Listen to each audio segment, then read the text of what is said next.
শ্রীভূমি শহরে ঝড়ের তাণ্ডব, রাস্তার উপর ভেঙে পড়ল গাছ, ব্যাহত যোগাযোগ। শ্রীভূমি শহরে হঠাৎ হওয়া প্রবল ঝড়ের তাণ্ডবে বড়সড় বিপত্তি দেখা দেয়। ঝড়ের দাপটে একটি বিশাল গাছ উপড়ে সরাসরি প্রধান সড়কের উপর পড়ে যায়। এর ফলে ভোরের দিকেই শহরের গুরুত্বপূর্ণ এই পথ দিয়ে যানবাহন চলাচল সম্পূর্ণভাবে ব্যাহত হয়ে পড়ে এবং সাধারণ মানুষের ভোগান্তি চরমে পৌঁছায়। ঘটনার খবর পেয়ে দ্রুত ঘটনাস্থলে পৌঁছায় এসডিআরএফ বাহিনীর জওয়ানরা। তারা তৎপরতার সঙ্গে উদ্ধার কাজ শুরু করে এবং করিমগঞ্জ কলেজের সম্মুখে পড়ে থাকা গাছটি কেটে সরিয়ে ফেলে।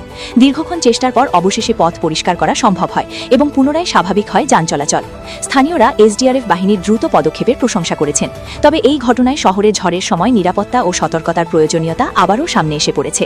শ্রীভূমি থেকে শুভঙ্কর মালাকারের রিপোর্ট, ঈশান বাংলা নিউজ, শিলচর।